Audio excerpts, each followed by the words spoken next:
Hi everyone, this is Michal from Airhead, and today we'll go through some of the questions from flight planning and monitoring subject of ATPL, and specifically from the topics of IFR planning. So we've prepared a couple questions that have been seen in the actual EASA exams in the recent month. So without any further ado, let's just jump into the questions, go through the possible answers, and let's dive a bit deeper into why the actual answer is correct. So the first question here, we are giving a low chart from Jackson, and we are required to decipher what kind of route connects waypoints Amgar and Bugix.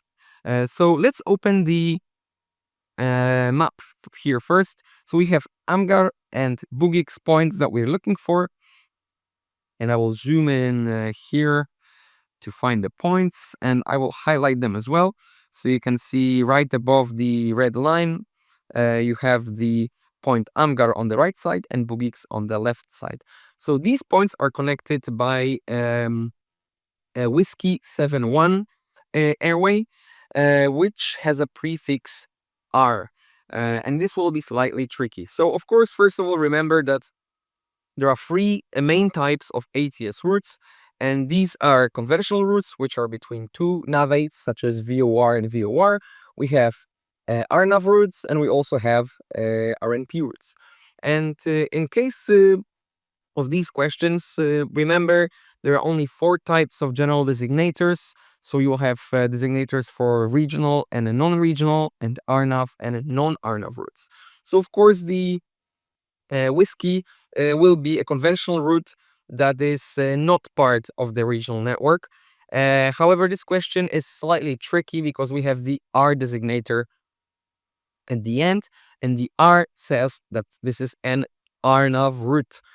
So watch out for these suffixes. So you'll find suffixes such as R for RNAV, and you can also find numbers from 1 to 3, and this will be telling us about the conditional routes. So of course you have number 1 is permanently plannable route, and number 3 are non-plannable conditional routes, and number 2 are non-permanently plannable conditional routes.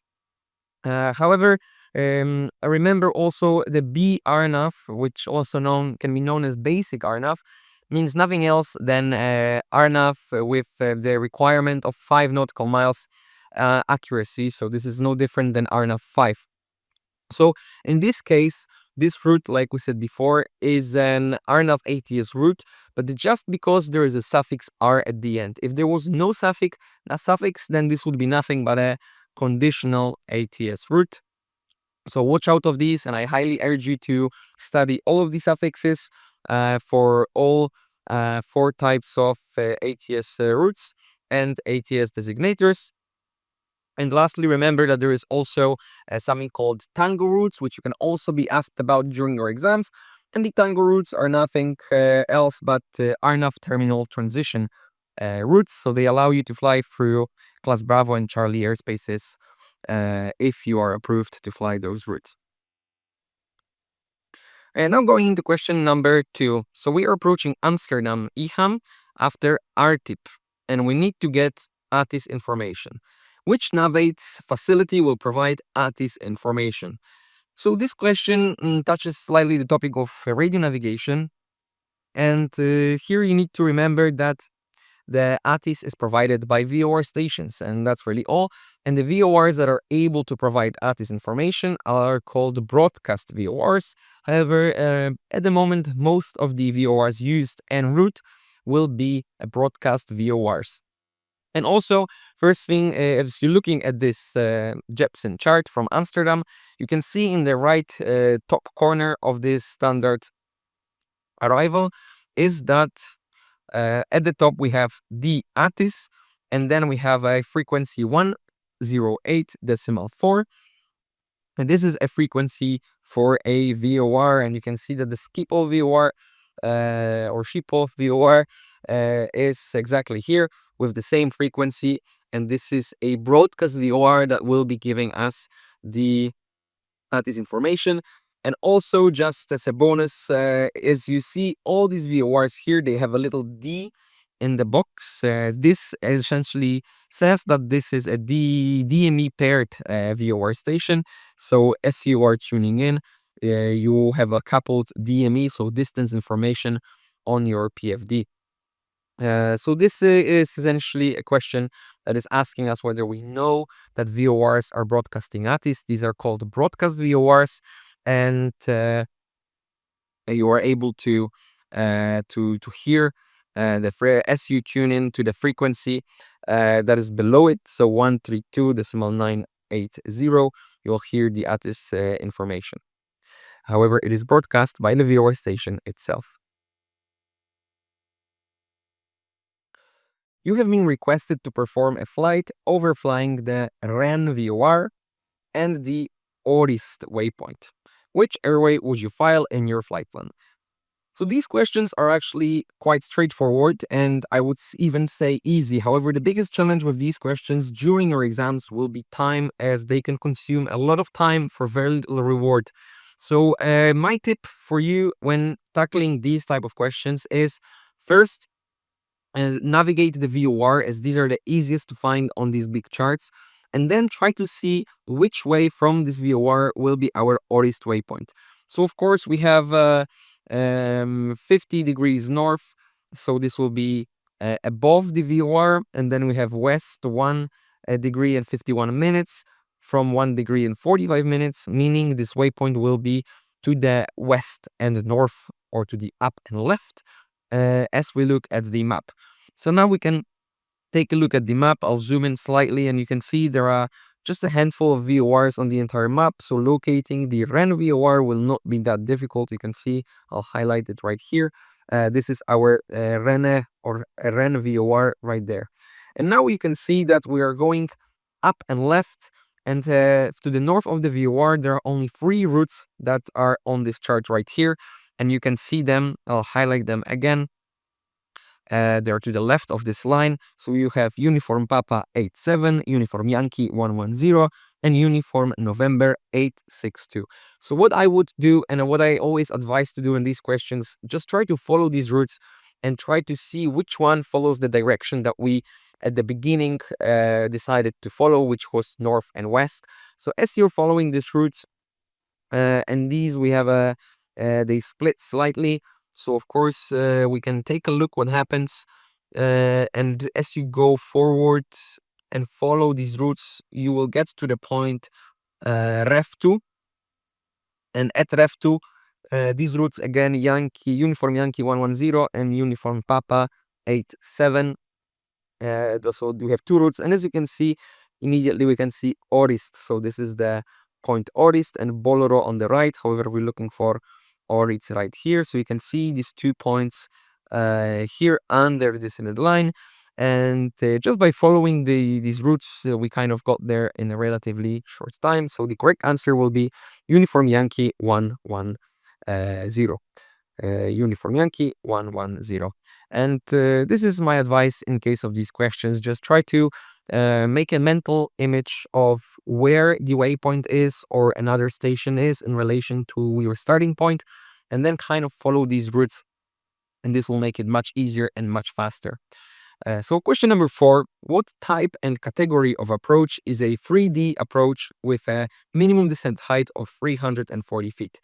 So this is the new classification. So ICAO still kind of follows the precision, non-precision classification. However, EASA has decided to step away from this and give way to the new classification of approaches, dividing them into 3D and 2D approaches, and into type alpha and type bravo approaches. So of course 2D approaches is what would be considered a non-precision in the past. So these are approaches that only give you lateral guidance. The 3D approach will give you both lateral and vertical guidance. So for example, in ILS or LNAV VNAV is a 3D approach, whereas a VOR DME or NDB would be a 2D approaches.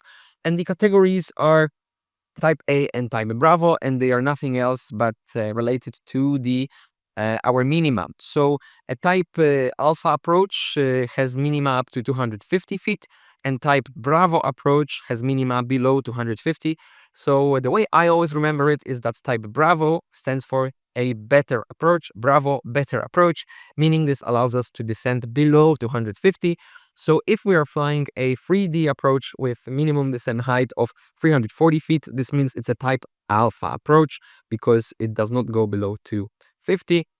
And of course, this has no category as type as Cat 1, Cat 2, and Cat 3 approaches are also only reserved for type Bravo approaches. So these are the ones that can lead us the lowest and that give us the most precision generally.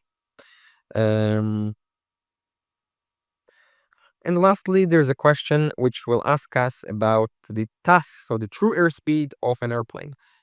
So for these questions and for many of these type, remember that the Mach number is only derived from the temperature. So the Mach number doesn't really matter, doesn't really mind where you're flying or how high you're flying. The only important thing is what is the temperature outside, as the Mach number is nothing else but the ratio between the local speed of sound and the true airspeed. The local speed of sound can be roughly calculated by multiplying 39 times the square root of temperature. So the temperature is what really counts.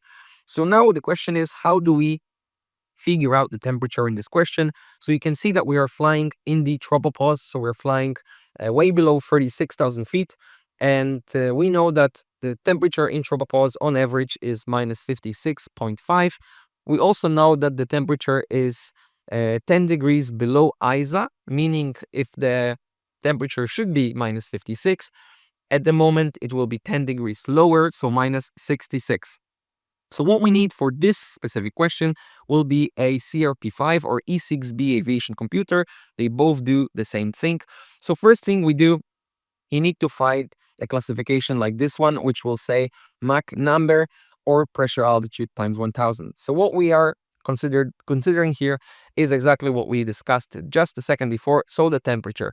You can see this arrow right here. So what you need to do is to put the arrow right below the temperature that we just discussed. So there is 56. However, the 10 degrees lower will be around here, which is around minus 65 degrees. And next, what we need to do is we need to take this indicator and find the big one. And without moving the whole circle, we need to find our Mach number, which is on the inner scale or the inner circle, like right here. So I will move this one to around C1. This would be Mach 1, 0.9, and we need to maneuver it to around 82. So now we have 82, and on the outer circle, we can read our true airspeed, which will be approximately 460 knots. And this is how you would use a computer, an aviation computer, to calculate TAS from Mach, and also the opposite, Mach from TAS. So if you look at the answers here, we have an answer that is 460. And here the authors are also giving us the wind component, which is minus 42 knots.